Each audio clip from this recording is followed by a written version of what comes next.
Greetings, everyone, and thank you for joining me here on Biblical Musings. I'm joined by Magnus, and we're going to share a Bible thought on the book of Daniel with you. I've been studying Daniel in preparation for our meetings in adult Bible class time as we're about to begin it. And I had a thought that Daniel's a very young man, and he gets taken from his home and taken to a foreign country, and it's fairly safe to assume that many of his friends and family would have been killed in that portion of the conquest of Jerusalem. And so as he's led into the land of his captors, where he's going to spend the remainder of his life, we would not only expect, we would almost assume that he would find himself in some really dark places, and as far as depression and maybe even despair.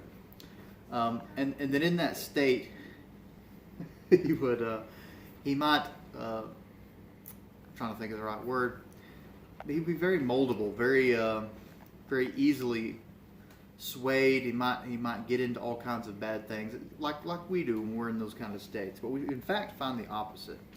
We see in Daniel chapter 1 verse 8, after the king has given commands concerning these young men, as there's several of them, that Daniel makes up his mind that he's not going to defile himself with the king's choice food or with his wine, because he's a Jew and they have some very strict and very specific dietary laws. Man, can you put your shirt down?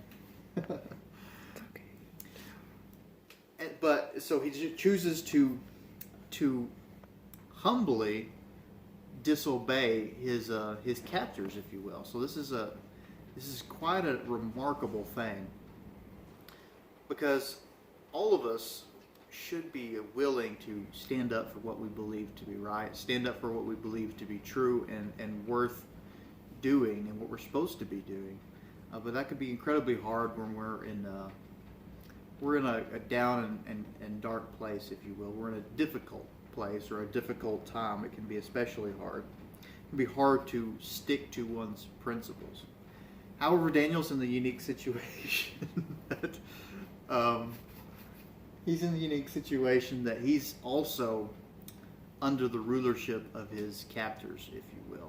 But Daniel is a unique example in the story, and I'm not going to read the whole thing, but he's really special because he finds a way to stand up for his principles and at the same time to be reasonable and humble and even subservient and respectful to those that are in authority over him.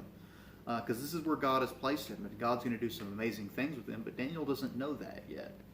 But I think it's precisely because of Daniel's attitude, his very remarkable attitude, even when he could turn to something like depression, because of the circumstances he finds himself in. Instead, he chooses to give himself fully into God's hand and to his control.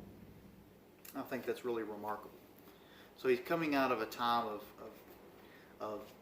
depression and despair even, and instead of succumbing to that, instead of allowing that to kind of forge its destiny on him and have that mold him, he chooses to let God mold him by seeking God even in the most troubling of circumstances, you might say.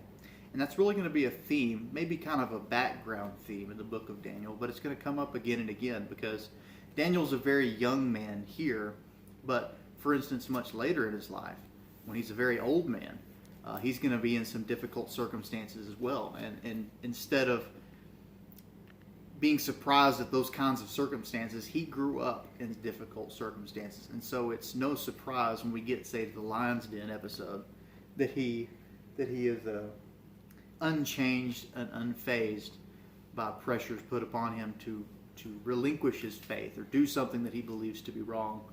He doesn't hesitate, not a moment. And that begins way back at the beginning. So I thought I'd just share that shot with you. I thank you for joining me. Magnus has revealed his belly button to you all. And so I thank you for joining him. Thank you for joining me as well. It's good to have them back. This is the first day I've seen him in some time. So thank you for joining us. This has been Biblical Musings with Laredo and Magnus. Until next time, God bless.